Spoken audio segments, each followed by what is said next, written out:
అమ్మవారి పూజ ఎలా చేసుకోవాలి అని అందరూ అనుకుంటూ ఉంటారు. అమ్మవారిని ప్రసన్నం చేసుకోవడానికి అమిత సులభమైన మార్గం ఏంటి అంటే హాయిగా మీ మనస్సుని సమర్పించుకోవటమే. చక్కగా సింపుల్గా దీపారాధన, అగరబత్తీలు, సుగంధ ద్రవ్యాలు వెలిగించుకోవటము, మంచి పువ్వులు కాయల చెట్లకి నీళ్లు సమర్పించుకోవటము, పళ్ళు, మంచినీళ్ళు, పాలు, ఏదన్నా పదార్థాలు చేస్తే కూడా వాటిని సంతోషంగా నైవేద్యం సమర్పించుకోవచ్చు. చిన్న చిన్న స్తోత్రాలు, అష్టోత్రాలు, సహస్రనామాలు ఎంత వీలైతే అంత, అమ్మవారి కథలు అన్నీ కూడా చక్కగా ఈ యొక్క రోజున చదువుకోవచ్చు. మనస్సులోని సంకల్పాలు ఏవైతే ఉంటాయో అవి భగవంతుడి దగ్గర కూర్చుని ప్రార్థించినట్టయితే అవి నెరవేరటానికి ఆ సూపర్ పవర్ తప్పకుండా హెల్ప్ చేస్తారు. ఆ యొక్క సంకల్పాలు సత్సంకల్పాలై ఉండాలి. మంచి పాజిటివిటీతో, మంచి ఎనర్జీతో అవి కోరుకోవాలి. అట్లాగే విష్ చాలా పాజిటివిటీతో కూడిన విష్ అయి ఉండాలి. అది అమ్మ యొక్క మనసు చాలా సున్నితంగా ఉంటుంది. అలాంటి సున్నితమైన మనస్సు కలిగిన అమ్మకి ఆ ప్రార్థించే వాళ్ళ మనసు కూడా అంతే సున్నితంగా ఉండాలి. చక్కగా నిర్మలమైన మనస్సుతో, భక్తితో కూర్చుని అమ్మని ధ్యానించినట్టయితే అమ్మ తప్పనిసరిగా వింటుంది.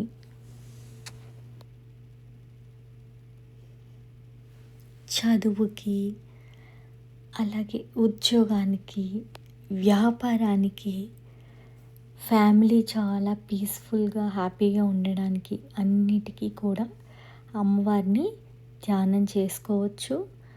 అలాగే అమ్మ చాలా శక్తివంతమైనది. ఎంత సున్నితమైనదో అంత శక్తివంతమైన అమ్మది కూడా. అలాంటప్పుడు ఆ శక్తి మనకి కూడా కావాలి అంటే శక్తి స్వరూపిణి అయిన అమ్మవారిని ధ్యానించుకోవాలి. అమ్మని ఎవరైతే ధ్యానిస్తూ ఉంటారో, ప్రసన్నం చేసుకుంటారో వారి మనసుల్లో అమ్మ కొలువై ఉంటుంది. వారి మనసులు మణిద్వీపంలాగా చక్కగా ప్రకాశించబడతాయి. వాళ్ళ మనస్సు, శరీరం కూడా అంతా చక్కగా అమ్మ రూపంలోకి రోజు రోజుకి మారుతూ ఉంటుందన్నమాట. అన్నిటికంటే అతి ప్రధానమైంది భక్తి. భక్తితో మీరు ఏదైనా ఎటువంటిది సమర్పించుకున్నా కూడా చక్కగా పవిత్రమైన వస్తువులు భగవంతుడికి సమర్పించుకుంటే వాటి నుంచి గొప్ప ఫలితాలని పొందగలరు. ఏదైనా సరే చక్కగా భక్తి చాలా ప్రధానమైంది. అన్నిటికంటే కూడా భక్తితో ఏ పని చేసినా కూడా ఫలిస్తుంది. అందరూ బాగుండాలి అని తప్పకుండా కోరుకోవాలి. అందరికి కూడా ఉంటుంది వాళ్ళు ఎంత అభివృద్ధిలోకి రావాలి అని. అలాగే మన తోటి వాళ్ళు కూడా అభివృద్ధిలో ఉండాలని తప్పనిసరిగా అనుకోవాలి.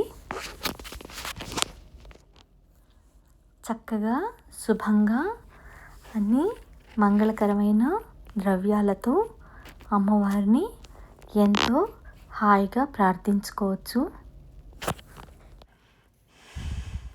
మంత్రాలు, జపాలు తప్పకుండా ఫలిస్తాయి.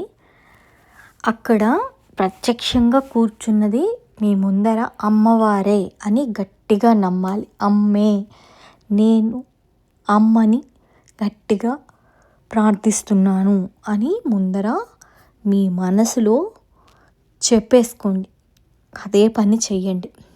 అదే పనిగా మీకు ఏవైతే శుభాలు కావాలో అవన్నీ అమ్మవారితో అలా చెప్పుకుంటూ ఉంటే తప్పకుండా అమ్మ వింటుంది. అంతా శుభమే జరుగుతుంది. అమ్మ ప్రార్థన తప్పకుండా చక్కగా చేసుకోండి. అమ్మ వింటుంది. అంతా అన్నీ కూడా శుభాలనే ఇస్తారు.